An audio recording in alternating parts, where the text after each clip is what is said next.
So mga tol, magandang balita po para sa ating mga Pinoy boxing fans sapagkat opisyal na pong ipinag-utos ng WBC ang laban ng Mark Magnifico Magsayo versus Eduardo Hernandez. Kung sino po ang mananalo sa dalawa mga tol, lalabanan ng kasalukuyang WBC Super Featherweight World Champion Usyaki Foster. So yan na nga po yung pinakahihintay ni Magsayo mga tol na mapalaban sa title eliminator at world title. Inaasahan naman po ng mga Pinoy fans na kayang inknockout ni Magsayo itong si Hernandez. Dahil na inknockout na ni Foster itong si Hernandez noong maglaban sila magdadalawang taon na ang nagdaan. Pero mahirap din kalaban itong si Hernandez mga tol. Kasalukuyan po kasi itong may record na 37 wins and 2 losses with 32 knockouts. Base sa record ni Hernandez mga tol, malakas din itong sumuntok.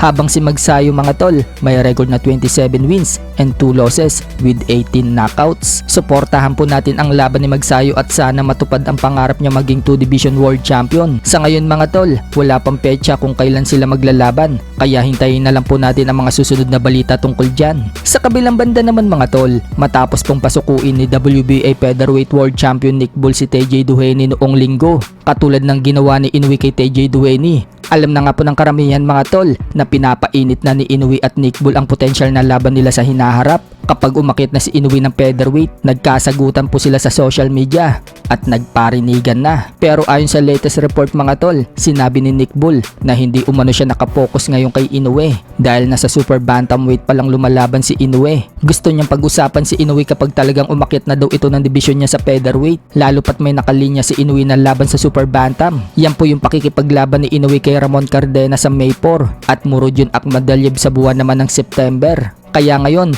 ang focus daw ni Nick Bull, makipag-unification sa mga kapwa niya kampiyon sa featherweight at maging undisputed world champion. Target umano niyang labanan ng newly crowned WBC Featherweight World Champion na si Stephen Fulton at WBO Featherweight World Champion Mexican Rafael Espinosa. Pagbibiro pa nga po ni Nick Bull mga tol, dahil 5'2 lang daw ang height niya. Kailangan muna daw niya ng pares na tiyakad bago labanan si Rafael Espinosa na may height na 6'1". Magiging interesting umano ang laban nila ni Espinosa. Maliit daw siya at malaki daw itong si Espinosa, pero tinitiyak umano niya na mahihirapan umano siya tamaan na matangkad na boksingero. Magiging pabor daw yan para sa kanya. Tingnan na lang daw natin mga tol kung ano ang mangyayari sa laban na yan. Iniisip nga daw ng lahat yung estilo niya, laging pasugod, pero nagkakamali umano sila dahil kaya daw niyang lumaban ng in and out. May mabilis daw siyang paa, may jab, kaya din daw niya i-out jab ang 6-footer na tao. Wala daw yun imposible mga tol, sa tulong daw ng coach niya, ang pakikinig daw ng mga turo